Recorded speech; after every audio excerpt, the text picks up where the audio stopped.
നമ്മുടെ red carpet 50 ദിവസം പിന്നിട്ടിരിക്കുകയാണ്. And we are celebrating the 50th episode of ചുങ്ക ജ്വല്ലറി റെഡ് കാർപ്പറ്റ്.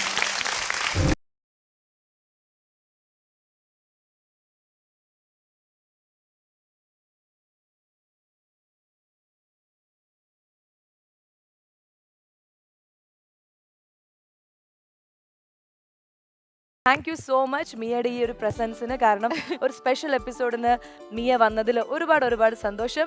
അങ്ങോട്ടും കൺഗ്രാറ്റ്സ്. Thank you. ഇതുപോലത്തെ ഒരു നല്ലൊരു പ്രോഗ്രാം, അത് 50th എപ്പിസോഡ് എന്ന് പറയുന്നത് ചില്ലറ കാര്യമല്ല. നമുക്ക് ഇനി മുന്നോട്ട് കുറെ പോകാനുണ്ട്. അപ്പൊ എന്തായാലും ഇത്രയും നന്നായിട്ട് ആളുകൾ റിസീവ് ചെയ്ത് ഒരു പ്രോഗ്രാമിന്റെ ഹോസ്റ്റ് എന്നുള്ള നിലയ്ക്ക് സ്വാസികയ്ക്കും കൺഗ്രാറ്റ്സ്.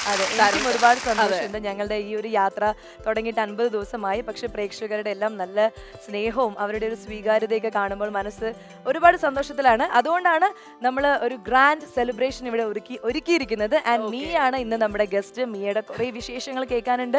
മിയയുടെ പാട്ടും ഡാൻസും ഒക്കെ ഉണ്ടാകും എന്ന് ഞാൻ വിശ്വസിക്കുന്നു. എന്റെ വിശേഷങ്ങൾ മാത്രം കേട്ടാ പോരാ. റെഡ് കാർപ്പറ്റ് എന്ന് പറയുന്ന ഈ ഒരു ഷോ പെൺ പ്രതിഭകളുടെ ഒരു വേദിയാണ്. അപ്പോ ഈ പ്രോഗ്രാം ഹോസ്റ്റ് ചെയ്ത് ഇങ്ങനെ അവതരിപ്പിച്ചുകൊണ്ടിരിക്കുന്ന ആ ഒരു പെൺ പ്രതിഭയുടെ കഴിവും കൂടെ എനിക്കൊന്ന് കാണണം. എന്റെ കഴിവാണല്ലോ സംസാരത്തിലൂടെ ഞാൻ കാണിക്കുന്നത്. സംസാരം മാത്രം പോരാ, പിന്നെ എന്താ വേണ്ടത്? ഡാൻസ് വേണം. ഡാൻസ് വേണം. സ്വാസികയുടെ ഡാൻസ് ഞാൻ നേരിൽ കണ്ടിട്ട് കുറേ ആയി. അപ്പോ ഒരു ഡാൻസ് വേണം. ഓക്കെ, നല്ലൊരു പെർഫോമൻസ്. യെസ്. അപ്പൊ എന്തായാലും ഈ ഒരു കോസ്റ്റ്യൂമിനൊക്കെ പറ്റിയ പോലത്തെ ഒരു പെർഫോമൻസ്. മിയയുടെ വാക്ക് ഞാൻ കേൾക്കാതിരിക്കുന്ന മോശമാണ്. അതുകൊണ്ട് തന്നെ ഞാൻ നല്ലൊരു പെർഫോമൻസ് കാഴ്ചവെക്കാനുള്ള ശ്രമം നടത്താം. അപ്പൊ എല്ലാവരും എന്നെ അനുഗ്രഹിക്കുക. അയ്യോ, ഓൾ ദി ബെസ്റ്റ് അക്കരെ. Thank you.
പൊൻതളികയിൽ പാൽ പായസച്ചോറുണ്ണുവാൻ പിന്നെയും പൂമ്പൈതലായി കൊതി തുള്ളി നിൽക്കുവതെന്തിനോ ചെങ്കതളിക്കൂമ്പിൽ ചെറുതുമ്പിയായി തീരുണ്ണുവാൻ കാറ്റിനോടു കെഞ്ചി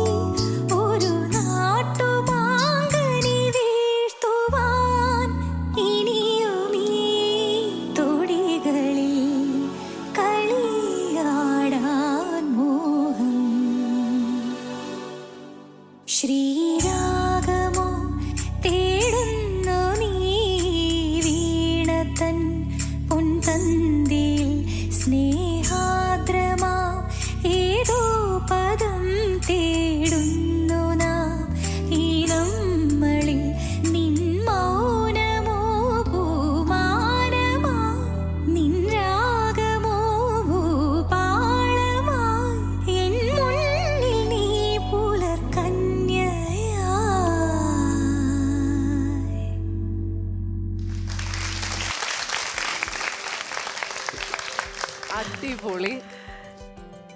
യു ഡിയർ, താങ്ക് യു. എനിക്ക് വയ്യ, നല്ല ഭംഗിയായിട്ടുണ്ടായിരുന്നു. എന്ത് ഗ്രേസ്ഫുൾ ആയിട്ടാ കളിച്ചത്, നല്ല നല്ല ഭംഗിയായിട്ട് കളിച്ചു. അതെ, നല്ലൊരു പാട്ടായതുകൊണ്ട് ആ പാട്ടിനോടുള്ള ഇഷ്ടം കൊണ്ട് അങ്ങ് എന്തൊക്കെയോ കളിച്ചു. ഇവിടെ തൊട്ടടുത്തിരുന്ന് കണ്ടിട്ട് എനിക്ക് ഭയങ്കര കുളിര് പോരി, ഭയങ്കര ഇഷ്ടപ്പെട്ടു. Thank you. സോ നമുക്ക് എല്ലാവർക്കും ഒരു വലിയൊരു കൈയോടുകൂടി നമുക്ക് ഈ 50ാമത്തെ എപ്പിസോഡിന്റെ ആഘോഷം തുടങ്ങാം അല്ലേ? യെസ്, തുടങ്ങാം. Welcome to a brand new 50th episode of Chunga Jewelry Red Carpet. ഒരു ബ്യൂട്ടിഫുൾ ജേർണി ആയിരുന്നു നമുക്ക് ഉണ്ടായിരുന്നത്. ഒരുപാട് നല്ല ടാലൻസിനെ കാണാൻ പറ്റി, ഒരുപാട് നല്ല ഗസ്റ്റുകൾ ഈ സീറ്റിൽ വന്നു. അങ്ങനെ എല്ലാം കൊണ്ടും വളരെ നല്ലൊരു യാത്രയായിരുന്നു, മനസ്സ് നിറഞ്ഞൊരു യാത്രയായിരുന്നു. പ്രേക്ഷകര് ഞങ്ങളെ സപ്പോർട്ട് ചെയ്തതിന് അവരുടെ അടുത്ത് വലിയൊരു താങ്ക്സ്, നന്ദി. അപ്പൊ നമുക്കിനി ഇരുന്ന് സംസാരിക്കാം അല്ലേ? വരും വരും. ശ്രീരാഗമോ തേടുന്നു നീ വീണതൻ പൊന്തൻ. അപ്പൊ നമ്മൾ എന്തായാലും തുടങ്ങി വെച്ചിരിക്കുകയാണ്. ഇനിയും ഒരുപാട് ഒരുപാട് ആഘോഷങ്ങൾ അല്ലെങ്കിൽ പെർഫോമൻസ് ഒക്കെ ഇവിടെ വെയിറ്റ് ചെയ്തിരിക്കുകയാണ്. നമ്മുടെ 50 എപ്പിസോഡ് പിന്നിട്ടപ്പോൾ ഒരുപാട് ഗസ്റ്റുകൾ ഇവിടെ വന്നു, അല്ലെങ്കിൽ ഒരുപാട് കണ്ടസ്റ്റൻസ് വന്നു. ഒത്തിരി നല്ല നല്ല മുഹൂർത്തങ്ങൾ ഉണ്ടായിട്ടുണ്ട്. അപ്പൊ മിയ എല്ലാം ചിലപ്പോൾ കാണാൻ സാധിച്ചിട്ടുണ്ടാവില്ലല്ലോ ടി വിയിൽ. അതിനുവേണ്ടി ചെറിയൊരു റിവൈൻഡ് പോലെ നമ്മൾ 50 എപ്പിസോഡ്സിന്റെ ഒരു ഷോ റീൽ ഇവിടെ റെഡി ആക്കിയിട്ടുണ്ട്. അപ്പം അത് കാണാം, എനിക്കൊന്ന് കാണണമെന്നുണ്ട്. റെഡി? ഇത് ഇന്ത്യൻ ടെലിവിഷൻ ചരിത്രത്തിലെ സുവർണ മുഹൂർത്തം.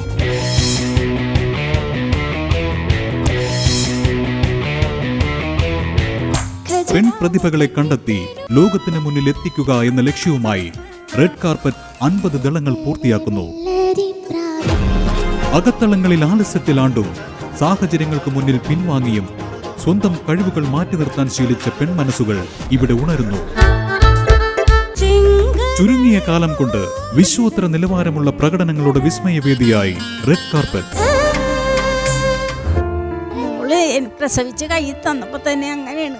മിന്നുന്ന പ്രകടനങ്ങൾക്കൊപ്പം വേദനകൾക്കും ദുരിതങ്ങൾക്കും ഒരു കൈത്താങ്ങായി മാറാനും റെഡ് കാർപ്പറ്റിന് കഴിഞ്ഞു. ഞാൻ സൗമ്യ പുരുഷോത്തമനാണ്. അമൃത ടിവിയിലെ ഈ റെഡ് കാർപ്പറ്റ് എന്ന പരിപാടിയിൽ എനിക്കൊരവസരം കിട്ടിയിരുന്നു. ഇവിടെ വരുന്നതിന് ഒരു തൊട്ട് മുന്നേ ഞങ്ങളെ കുടുംബത്തോട് ആത്മഹത്യ ചെയ്യാമെന്ന് ചിന്തിച്ചിരുന്നവർ തന്നെയാണ്. അങ്ങനെ ഒരു അവസരത്തിലാണ് അമൃത ടി വിയിൽ ഈ റെഡ് കാർപ്പറ്റിൽ വരുവും ഒരു ഭാഗ്യം പോലെ ചേച്ചീനെ, നവി ചേച്ചീനെ കാണും ഒക്കെ ചെയ്തത്. എനിക്ക് ഒരുപാട് സന്തോഷം. എൻ്റെ പേര് ചിഞ്ചു ആനണി. ആലപ്പുഴ ജില്ലയിൽ എഴുപണ്ണ എന്ന സ്ഥലത്താണ് എൻ്റെ വീട്. റെഡ് കാർപ്പറ്റിൽ വരാൻ പറ്റിയ ഒരുപാട് സന്തോഷമുണ്ട്. റെഡ് കാർപ്പറ്റിൽ വന്നതിലൂടെ എനിക്ക് ഒരുപാട് സൗഭാഗ്യങ്ങളാണ് ഉണ്ടായത്. ഒരുപാട് പേരെന്നെ തിരിച്ചറിയുന്നുണ്ട്, ഒരുപാട് പേരെന്നെ വിളിച്ച് അഭിനന്ദിച്ച് നന്നായിട്ട് വരച്ച് നന്നായിട്ട് പാടി എന്നൊക്കെ പറഞ്ഞ് ഒരുപാട് സന്തോഷം. അപ്പോൾ അതിൻ്റെ ഭാഗമായിട്ട് ഒരു ട്രീറ്റ്മെൻറ്റ് ഇപ്പോൾ ചെയ്തുകൊണ്ടിരിക്കണം. കാഴ്ചകളുടെ പൂരം സമ്മാനിക്കുന്ന ആസ്വാദനാനുഭവത്തിന്റെ 50ാം എപ്പിസോഡിന്റെ ആഹ്ലാദ നിമിഷങ്ങളിലൂടെ റെഡ് കാർപ്പറ്റ്. ഞാൻ പറഞ്ഞ പോലെ നല്ലൊരു യാത്രയായിരുന്നു ഞങ്ങളുടേത്. പല എന്താണ് ഇമോഷൻസ് ആണ് നമുക്ക് ഓരോ പെർഫോമൻസ്. ഒരുപാട് പേര് ഇവിടെ വന്നിട്ട് അവരുടെ പെർഫോമൻസുകൾ കാഴ്ചവെച്ചു. അത് കാരണം അവരെ എല്ലാവരും കുറച്ചും കൂടി ആൾക്കാർ തിരിച്ചറിഞ്ഞു. ഒത്തിരി പേർക്ക് കൂടുതൽ അവസരങ്ങളും ഇപ്പം ഈ പറഞ്ഞ പോലെ സൗമ്യ അവർക്കൊക്കെ കുറച്ചും കൂടി അവരുടെ ട്രീറ്റ്മെന്റിനും കാര്യത്തിനൊക്കെ ഒരു വാതിൽ തുറന്നു കൊടുത്തു നമ്മുടെ റെഡ് കാർപ്പറ്റ്. ഈ ഒരു 50 എപ്പിസോഡിലും 50 പേരെയല്ലേ നമ്മളിവിടെ ഇൻട്രൊഡ്യൂസ് ചെയ്തതും എല്ലാം. അപ്പൊ ഇനി ഒരുപാട് ആളുകൾ വരാൻ കിടക്കുകയാണ്. എല്ലാം കൊണ്ടും വളരെ രസമുള്ള ഒരു ഷോ ആയിട്ട് ഇങ്ങനെ മാറിക്കൊണ്ടിരിക്കുകയാണ്. സോ വൺസ് അഗെയിൻ എല്ലാ വ്യൂവേഴ്സിനും ഞങ്ങളുടെ റെഡ് കാർപ്പറ്റിന്റെ ടീമിന്റെ വക വലിയൊരു താങ്ക്സ്. അപ്പോ ഇനി ബാക്കിയുള്ള കുറെ കാര്യങ്ങളുണ്ട്. അതായത് നമ്മുടെ റെഡ് കാർപ്പറ്റിന്റെ 50th എപ്പിസോഡാണ്. മിയയുടെ പുതിയ വിശേഷങ്ങൾ ഞങ്ങൾക്ക് കേൾക്കണം. ഈ 50ാമത്തെ എപ്പിസോഡിൽ പറയാൻ പാകത്തിനുള്ള എന്തെങ്കിലും ഒരു പുതിയ വിശേഷം. CID ഷീല എന്നുള്ള പേര് കേൾക്കുമ്പോൾ തന്നെ മനസ്സിലാവും ഒരു ഗംഭീര ഒരു കഥാപാത്രമാണ്. എന്താ അതിനെ കുറിച്ച്? ഞാൻ ആദ്യമായിട്ടാണ് ഒരു ടൈറ്റിൽ ക്യാരക്ടർ ചെയ്യുന്നത്. ഞാൻ ആഗ്രഹിച്ചിരുന്ന പോലത്തെ ഒരു സംഭവമാണ്. അതായത് ഒരു ഫീമെയിൽ ലീഡ് ചെയ്ത് പോകുന്ന കംപ്ലീറ്റ്ലി ആ ഒരു ലേഡി ക്യാരക്ടറിനെ ബേസ് ചെയ്തിട്ടുള്ള ഒരു സ്ക്രിപ്റ്റ് ആണ്. CID ആയിട്ടാണ്, വേറെ ട്വിസ്റ്റുകളും ഒന്നും ഇല്ല. മിയക്ക് പെർഫോം ചെയ്യാനുള്ള ഒരു നല്ലൊരു സ്പേസ് ഉണ്ട്.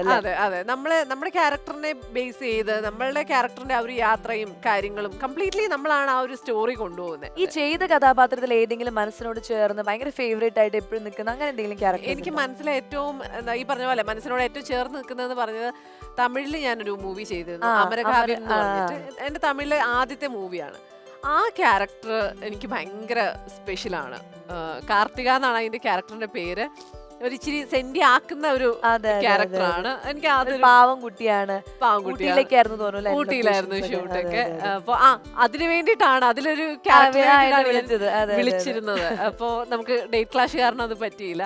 അപ്പൊ എനിക്ക് ആ ഒരു മൂവി ഭയങ്കര ഭയങ്കര ഇഷ്ടമാണ്. ഇഷ്ടമാണ്. തമിഴ് ഇനി ഒരെണ്ണം ചെയ്യാനും കൂടി ഇരിക്കുന്നുണ്ടല്ലേ? തമിഴ് പകുതിയായിട്ടിരിക്കുകയാണ്. പകുതിയായിട്ടിരിക്കുന്നു. കോബ്ര എന്നാണ് മൂവിയുടെ കോബ്ര. പേര്. Okay. അതില് വിക്രം സാറാണ് ആ, നമ്മുടെ ഇപ്പോഴത്തെ ആ പാട്ട് തുമ്പി.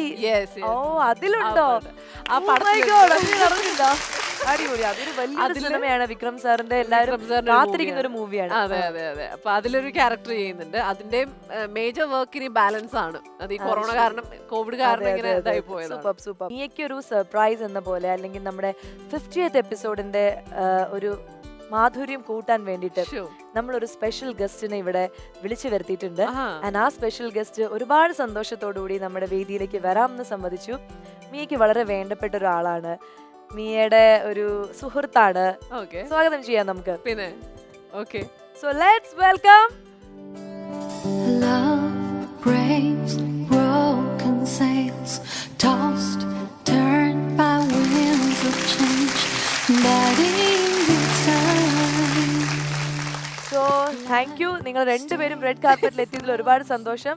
ആൻഡ് ഞങ്ങൾ വിളിച്ചപ്പോഴേക്കും ഞങ്ങളുടെ സ്വീകരണം അതെ റെഡി ആയിട്ട് ഓക്കെ ഞാൻ വരാം, എന്റെ ഭാര്യയുടെ കൂടെ എനിക്ക് ഇരിക്കണതിന് സന്തോഷമുള്ളൂ എന്നൊക്കെ പറഞ്ഞ് തുള്ളി ചാടി വന്ന ആളാണ് അശ്വിൻ, അല്ലെങ്കിൽ മിയയുടെ അപ്പു. റെഡ് കാർപ്പറ്റിന്റെ ഷോ കുറിച്ചിട്ട് എന്ത് തോന്നുന്നു? ഒരു വ്യത്യാസമായ പരിപാടിയാണ്. Basically for females. അതെ അതെ, ഹെൽപ്പിംഗ് ദം, അതാണ് നോക്കുന്നത്. ഹാപ്പിയാണ്. നമുക്കിനി മിയ എന്ന് പറയുന്ന അഭിനേത്രി, മിയ എന്ന് പറഞ്ഞ ഭാര്യയും, ഇവർ രണ്ടുപേരും വെച്ച് കമ്പയർ ചെയ്യുമ്പോൾ എന്തെങ്കിലും പറയാനുണ്ടോ? ഈ രണ്ട് ക്യാരക്ടേഴ്സ് തമ്മിൽ വ്യത്യസ്തമാണോ, അത് സെയിം ആണോ മിയ എപ്പോഴും? ക്യാരക്ടേഴ്സില് ഒരുമാതിരി ഒക്കെ സെയിം തന്നെയാണ്. സെയിം തന്നെയാണ്. വർത്താനമൊക്കെ ഇപ്പൊ ഈ ഏറ്റവും അവസാനം കണ്ട ഡ്രൈവിംഗ് അയ്യോ, അത് ലൈസൻസ് സെയിം. ഒരു അയ്യോ. വ്യത്യാസം. അതിനധികം ഭയങ്കര തള്ളാണ്. അതെ അതെ, തള്ളാണെന്നാണ് പറഞ്ഞത്. മിയ ഒരു തള്ളാണ്. പിള്ള വായിൽ കള്ളമില്ല എന്ന് പറയുന്ന പോലെ അപ്പുവിന്റെ വായിൽ കള്ളമില്ല. അപ്പൊ അങ്ങനെ തന്നെയാണ് തോന്നിയിട്ടുണ്ടല്ലേ? ഞാൻ ചോദിക്കട്ടെ, എപ്പോഴെങ്കിലും അതായത് നിങ്ങളുടെ ഈ കല്യാണത്തിനൊക്കെ ഒരുപാട് മുന്നേ തന്നെ മിയ സിനിമയിൽ വന്നതാണല്ലോ, അപ്പൊ ഏതെങ്കിലും സിനിമകളൊക്കെ കണ്ടപ്പോ ഈ കുട്ടി കൊള്ളാലോ, എന്റെ ജീവിതത്തിലേക്ക് വരുമോ, അങ്ങനെ എന്തെങ്കിലുമൊക്കെ ഒരു സംഭവം തോന്നിയിട്ടുണ്ടോ? ഒരു കാലത്തും തോന്നിയതല്ല. ഒരു കാലത്തും തോന്നിയില്ല. പിന്നെ ഫസ്റ്റ് മിയയുടെ ഒരു ഇത് വന്നപ്പോൾ എങ്ങനെയായിരുന്നു നിങ്ങളുടെ വീട്ടിലെ ഡിസ്കഷൻസ്? എന്തൊക്കെയായിരുന്നു? അയ്യോ വേണോ മിയ, അത് ശരിയാവില്ല, അങ്ങനെ എന്തെങ്കിലുമൊക്കെ ഉണ്ടായിരുന്നോ? ഇല്ല, അങ്ങനെയൊന്നും ഇല്ലായിരുന്നു. വെറുതെ ചോദിച്ചു താല്പര്യമുണ്ടോ, പിന്നെന്താ താല്പര്യമുണ്ടെന്ന് പറഞ്ഞു. ചെടിക്കൊക്കെ സമ്മതിച്ചു. വയ്യ. അപ്പൊ അതിന്റെ അർത്ഥം അശ്വിന് എന്തോ ഒരു പ്രത്യേകതയുണ്ട് എന്നാണ് തോന്നുന്നത്. അതുകൊണ്ടായിരിക്കും മിയ ഒന്നും ആലോചിക്കാതെ കണ്ണും പൂട്ടി അങ്ങ് യെസ് പറഞ്ഞത് അല്ലേ? ആൻഡ് നിങ്ങളുടെ പുതിയ ഫാമിലിയിലേക്ക് വന്നിരിക്കുകയാണ്. അവിടെ മിയ എങ്ങനെയാണ് ഫാമിലിയില്? എന്തെങ്കിലുമൊക്കെ കുക്ക് ചെയ്തൊക്കെ തന്നിട്ടുണ്ടോ? എനിക്ക് വേറെ ഒന്നും ചോദിക്കാനില്ലേ? എനിക്ക് ചോദിച്ചിട്ട് എല്ലാ കള്ളക്കളി ഇന്ന് പൊളിക്കണം. തന്നിട്ടുണ്ടോ? ഓംലെറ്റ്. അയ്യോ കൂടിപ്പോയി. ഇത് എവിടെ പോയി പഠിച്ചതാണ് ഈ ഓംലെറ്റ് ഉണ്ടാക്കാൻ? തന്നെ പഠിച്ചത്. അതിൽ എന്തെങ്കിലും സ്പെഷ്യൽ ആയിട്ട്, ഓംലെറ്റിൽ എന്തെങ്കിലും സ്പെഷ്യൽ ആയിട്ട് ഉണ്ടാക്കിയിട്ടുണ്ടോ? ചീസ് ഇട്ടിട്ടുണ്ടായിരുന്നു. ടൊമാറ്റോ ഇട്ടിട്ടുണ്ടായിരുന്നു. അയ്യോ, അതൊന്നും ആരും ഇടാത്തതാണല്ലോ. ചീസും ടൊമാറ്റോ ഒന്നും ആരും ഇടാത്തതാണ്. ഫേവറേറ്റ് ആയിട്ടുള്ള ഏതാണ് ഭക്ഷണം? അത് ചോദിച്ച് മനസ്സിലാക്കി അത് പഠിക്കാനുള്ള ശ്രമം മിയ നടത്തിയോ? അത് എനിക്ക് അറിയാം, പക്ഷെ ഞാൻ ഇതുവരെ എന്തായിരുന്നു അത്? പോർക്ക്. അത് ഉണ്ടാക്കാൻ ശ്രമിച്ചിട്ടില്ല. അതെ, പൊതുവെ വെജിനേക്കാളും നോൺ വെജ് ഇഷ്ടമാണ്. അതെ അതെ. അപ്പോ നോൺ വെജിലുള്ള തിങ്സ് ആണ് കൂടുതൽ ഇഷ്ടം. അപ്പൊ എല്ലാം നമുക്ക് അറിയാവുന്ന എന്തെങ്കിലും ഉണ്ടോ നോൺ വെജിൽ? അതൊന്ന് കേക്കട്ടെ. എനിക്കറിയാം, എനിക്ക് ചിക്കൻ കറിയൊക്കെ അറിയാം. പേര് വെച്ചു. രാവിലെ മടിച്ചാണോ? രാവിലെ എണീക്കാനൊക്കെ മടിയുള്ള കൂട്ടത്തിലാണോ? താൻ എന്റെ കൂട്ടുകാരിയാണ്. ആണ്, പക്ഷെ ഞാൻ ഈ സമയത്ത് ഞാൻ എന്റെ ഇമേജ് കളയാൻ വേണ്ടിയുള്ള ചോദ്യം. അപ്പു മടിയനാണോ? അല്ല അല്ല അല്ല, എല്ലാം ഭയങ്കര കറക്റ്റ് ആണ്, പെർഫെക്റ്റ് ആണ്. അത് മുഖത്ത് എഴുതി വെച്ചിട്ടുണ്ട്. അതുകൊണ്ടാണ് ഞാൻ ചോദിക്കാത്തത്. അപ്പു മടിയനല്ല. അപ്പുവിൽ ഇഷ്ടമല്ലാത്ത എന്തെങ്കിലും ക്യാരക്ടർ ഉണ്ടോ? ഓ, ഈ ഉറക്കം വന്നിരിക്കുമ്പോണ്ടല്ലോ നമ്മൾ ഇങ്ങനെ എന്തെങ്കിലും കിള്ളാൻ പോയി കഴിഞ്ഞാൽ ഇഷ്ടമല്ല. ഇഷ്ടം അത് പിന്നെ ആർക്കാ ഇഷ്ടം? അല്ല, നമ്മൾ എന്തെങ്കിലും കാര്യമായിട്ട് അതെ എന്ന് പറഞ്ഞ് ചെല്ലുമ്പോഴത്തേക്ക് ഒന്ന് ഉറങ്ങാവോ എന്ന് ചോദിക്കും. പക്ഷെ അത് നമ്മള് കുറ്റമായിട്ട് പറയില്ല. അത് ഏത് മനുഷ്യനായാലും അങ്ങനെയാണ്. അല്ല, ഞാൻ ഒരു കുറ്റമില്ല. അതുകൊണ്ട് വെറുതെ കറക്കി പറയാണ് ഓരോന്ന് തള്ളെന്ന് പറഞ്ഞതിന്റെ പ്രതികാരമായിട്ട്. ഓക്കെ, ജോലി തിരക്കുകളൊക്കെ എങ്ങനെയാണ് ഇപ്പോഴത്തെ ഒരു സിറ്റുവേഷനിൽ? ഇപ്പോഴത്തെ സിറ്റുവേഷനിൽ അങ്ങനെ ജോലി തിരക്ക് കുറവാണ് കമ്പാരിറ്റീവ്ലി. ഹോട്ടൽസും കൺസ്ട്രക്ഷനും ഒക്കെ ആയതുകൊണ്ട് ഇപ്പോ കൊറോണ കൊറ- കോവിഡ് അതെ, കാരണം അതെ, അതെ അതായിട്ട് ഭയങ്കര മിയക്ക് മോശമായിട്ട് ഏതെങ്കിലും ഒരു ബിസിനസ് സ്റ്റാർട്ട് ചെയ്ത് കൊടുക്കണം എന്നുണ്ടോ? മിയ നന്നായി നോക്കും. മിയ ആള് ഭയങ്കര മിടിക്കുക. നമ്മള് കസ്റ്റമേഴ്സിനെയൊക്കെ സംസാരിച്ച് വലയിൽ വീഴ്ത്തി പ്രോഫിറ്റ് ഇങ്ങനെയാക്കും. സംസാരിച്ചതാക്കാനാണെങ്കിൽ ഞാൻ നോക്കാം, പക്ഷെ കണക്ക് എന്റെ പരിസരത്തോടെ പരിസരത്തോടെ പോയിട്ടില്ല അല്ലേ? അതിൽ എന്നെ തൊടിയുകയെ ചെയ്യരുത്. ഞാൻ ചോദിക്കട്ടെ, അങ്ങനെയാണെങ്കിലേ നിങ്ങൾ രണ്ടുപേരുടെ ഒരു ക്വസ്റ്റ്യൻ ആണ്, ചുമ്മാ ഒരു കുസൃതി ചോദ്യം. 1 ലിറ്റർ പാലിന് എത്ര രൂപയാണെന്നറിയോ? 48. ഉറപ്പാണ്? ഒരു ഡൗട്ടും ഇല്ല? ഇല്ല. അതെന്താ അങ്ങനെ? ഒരു പാക്കറ്റ് മിൽമേക്ക് 25 രൂപ, ഇല്ല 24 രൂപ, പല കളറിലും. അപ്പൊ 2 പാക്കറ്റാണ് 1 ലിറ്റർ. അപ്പൊ 2 പാക്കറ്റ് 1 ലിറ്റർ ആവുമ്പോ ശരിയാണ്. അശ്വിന്റെ ആൻസറിനോട് യോജിക്കുന്നുണ്ടോ? ഞാൻ യോജിക്കുന്നു. 100% യോജിക്കുന്നു. അപ്പൊ പറഞ്ഞത് കറക്റ്റ് ആയിരിക്കും. ഓക്കെ, കറക്റ്റ് ആണ്. ആൻസർ കറക്റ്റ് ആണ്. അങ്ങനെയാണെങ്കിൽ വേറൊരു ക്വസ്റ്റ്യൻ. 1 കിലോ പഞ്ചസാരക്ക് എത്ര രൂപ? മിയ ആൻസർ പറയൂ. 1 കിലോ ഷുഗർ അല്ലെങ്കിൽ 1 കിലോ പഞ്ചസാര. ഒരു കുടുംബം നോക്കണമെങ്കിൽ ഇതൊക്കെ അറിഞ്ഞിരിക്കണം കുട്ടി. എനിക്ക് തോന്നുന്നു 10-60 രൂപ ഉണ്ടെന്ന് തോന്നുന്നു. Ashwin 80-90 I guess per kilo.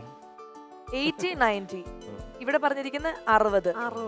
നിങ്ങൾ രണ്ടുപേരും തെറ്റിച്ചു. 120. ശരിക്കും വളരെ കുറവേ ഉള്ളൂ. നമ്മൾ വിചാരിക്കും ഷുഗർ ആയതുകൊണ്ട് കൂടുതലായിരിക്കുന്നത്, പക്ഷെ ഒരു 45-50 രൂപയിൽ അതങ്ങ് ഒതുങ്ങും. ഞാൻ പറഞ്ഞ 60-50 തമ്മിൽ എന്തൊരു വ്യത്യാസമുണ്ട്. ജസ്റ്റ് 10 രൂപയല്ലേ ഉള്ളൂ. അപ്പൊ ഈ ചോദ്യത്തിൽ നിന്ന് എനിക്ക് വളരെ വ്യക്തമായിട്ട് മനസ്സിലായി, മിയയ്ക്ക് കുടുംബം ഒരു ബാലൻസ് ചെയ്ത് പോകണമെങ്കിൽ ഇനിയും ഒരുപാട് കണക്കും കാര്യങ്ങളും ഒക്കെ ആവശ്യമാണ്. അശ്വിൻ കുറച്ച് മുന്നിലാണ്, അതുകൊണ്ട് അശ്വിൻ സഹായിക്കും എന്നുള്ളൊരു പ്രതീക്ഷയുണ്ട്. ഇനി നമുക്ക് വേറൊരു ഗെയിമിലേക്ക് കടക്കാം. ഓക്കെ, ഒരു പസിൽ ഗെയിമാണ്. അപ്പൊ ആദ്യം ഞാൻ കാണിക്കാൻ പോകുന്ന വിഷ്വല് നമുക്ക് അശ്വിൻ തന്നെ ആൻസർ പറയണം. വിഷ്വൽ കണ്ടോളൂ. ഈ കണ്ണ്, മൂക്ക്, പുരികം അങ്ങനെ ഇങ്ങനെയൊക്കെ നോക്കുമ്പോൾ ഇത് ഏതൊരു സ്റ്റാർ ആണെന്ന്, ഏതൊരു ആർട്ടിസ്റ്റ് ആണെന്നാണ് പറയേണ്ടത്. ഓക്കെ, ശ്രദ്ധിച്ചു നോക്കിക്കോളൂ. എന്റെ ഭാര്യ തന്നെയാണോന്നൊരു സംശയമുണ്ട്. മിയ ഭാര്യയാണെന്ന് സംശയമുണ്ട് അല്ലേ? നമുക്കെന്നാ കണ്ടാലോ? എന്നാ മിയക്കൊന്നും എന്തെങ്കിലും അഭിപ്രായം പറയാനുണ്ടോ? മിയ തന്നെയാണോ? എനിക്ക് ഒരു പിടുത്തവും കിട്ടുന്നില്ല. മിയയുടെ എവിടെയെങ്കിലും ഛായ ഉണ്ടോ? ഞാൻ ആ പുരുകമാണ് നോക്കിക്കൊണ്ടിരിക്കുന്നത്. അതൊരു വല്ലാത്ത പുരികാണല്ലേ? എനിക്ക് ആ പുരുകം. ഓക്കെ, അപ്പൊ നമുക്ക് എന്തായാലും കാണാം. അശ്വിൻ പറഞ്ഞിരിക്കുന്നത് മിയ ആണെന്നാണ് പറഞ്ഞിരിക്കുന്നത്, എന്റെ ഭാര്യയാണെന്നാണ് പറഞ്ഞിരിക്കുന്നത്. അശ്വിന്റെ ഭാര്യ ഞാനൊന്ന് നോക്കട്ടെ. ഓ മൈ ഗോഡ്, ഇത് ഇപ്പോഴും മനസ്സിലായിട്ടില്ല ഇത് ആരാണെന്ന്. ഇത് ഏത് ഫോട്ടോ? ഇത് ഞാനാണ് മക്കളെ. This is me, Swasika. ഇത് വളരെ തപ്പി പിടിച്ച് നിങ്ങൾ മനസ്സിലാക്കരുതെന്ന് വിചാരിച്ച് ഞാൻ കൊണ്ടുവന്ന ഫോട്ടോ ആണ്. ഓ, അതാണ് എനിക്ക് ഈ പുരുകം. ഞാനതാ പറഞ്ഞത്, പുരുകം എനിക്ക് എവിടെയോ ഒരു മിയയുടെ ഛായ പോലെ തോന്നിയില്ല. പണ്ടില്ല, എന്റെ ഛായ എന്നല്ല, ഈ പുരുകം നല്ല അശ്വിൻ എന്തുകൊണ്ടാണ് എന്റെ ഭാര്യ മിയ ആയിരിക്കുന്നത്? എവിടെയാണ് മിയയുടെ കണ്ണ് എന്തൊക്കെയോ ഉണ്ടല്ലേ? എനിക്ക് സന്തോഷായി. എനിക്ക് വയ്യ. ആൻസർ പൊട്ടത്തെറ്റ്. നല്ല ഇടി, നല്ല വീടിച്ചെന്ന് ഇടി. അടുത്ത മിയോടുള്ള ക്വസ്റ്റ്യൻ ആണ്. മിയ ശ്രദ്ധിക്കൂ, അടുത്ത വിഷ്വൽ. എന്റെ പൊന്നെ, ഇതിലും കൂടുതൽ കൊളാക്കാൻ ബാക്കിയില്ല. അയ്യോ, ഇത് പെട്ടെന്ന് എനിക്കൊക്കെ പെട്ടെന്ന് കാണുമ്പോൾ മനസ്സിലായിട്ടോ. ഇത് ഫഹദ് ഫാസിലാണോ? ഫഹദ് ഫാസിൽ ആണോ എന്നാണ്.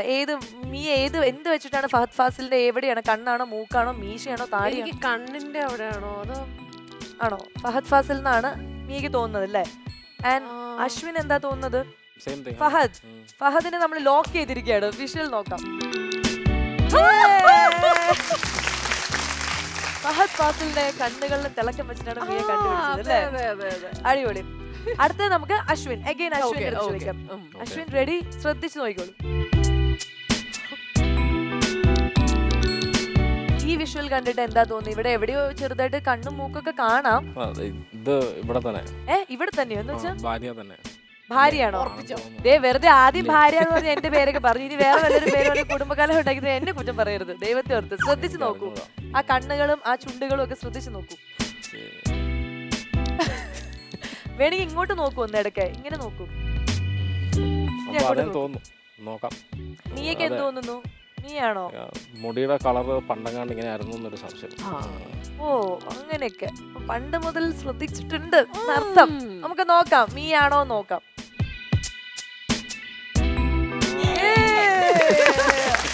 കലക്കി. അപ്പൊ ആ മിയയുടെ കണ്ണും ചെറിയൊരു ഭാഗം കണ്ണും ചുണ്ടൊക്കെ വെച്ചപ്പോഴേക്കും മനസ്സിലായി അശ്വിന്. ഒരെണ്ണം മാത്രം അശ്വിൻ ചെറുതായിട്ടൊന്ന് കുഴഞ്ഞു, അത്രേ ഉള്ളൂ. പക്ഷെ സാരില്ല അല്ലെ, അതിന്റെ ഒരു ഇടി നമ്മള് ഫ്രീ ആയിട്ട് വീട്ടിൽ ചെല്ലുമ്പോൾ കൊടുക്കും. അല്ല അതിപ്പോ ഞാൻ പോലും കൺഫ്യൂസ് ആയി പോയേ ആ, അപ്പോഴാണ് അതെ. അപ്പൊ പിന്നെ അശ്വിനെ കുറ്റം പറയാം. കുറ്റം പറഞ്ഞിട്ട് എന്തൊരു കാര്യം. എനിക്ക് വയ്യ. എനിക്ക് എന്നെ തന്നെ മനസ്സിലായില്ല എന്നൊക്കെ. എന്തായാലും അടിപൊളിയായിരുന്നു. നിങ്ങളുടെ ഒരു ഗെയിം സെക്ഷനും നിങ്ങൾ തമ്മിലുള്ള ചാറ്റ് സെക്ഷനും എല്ലാം നല്ലതായിരുന്നു. Ashwin, thank you so much ഞങ്ങളുടെ റെഡ് കാർപ്പറ്റ് ഷോയിൽ വന്നതിന്. ആൻഡ് ഞങ്ങളുടെ മിയെ കുട്ടി ഇതുപോലെ ഹാപ്പി ആയിട്ട് എല്ലാ സ്ഥലത്തും കൊണ്ടുപോവാം. ഒരുപാട് സിനിമകൾ അഭിനയിക്കാൻ മിയയ്ക്ക് അവസരം വരുമ്പോഴൊക്കെ കൂടെ തന്നെ നിൽക്കുക. And all the very best. നിങ്ങളുടെ ലൈഫ് ഇതുപോലെ തന്നെ കളർഫുൾ ആയിട്ട് ഒരുപാട് വർഷം മുന്നോട്ട് പോകാൻ സാധിക്കട്ടെ.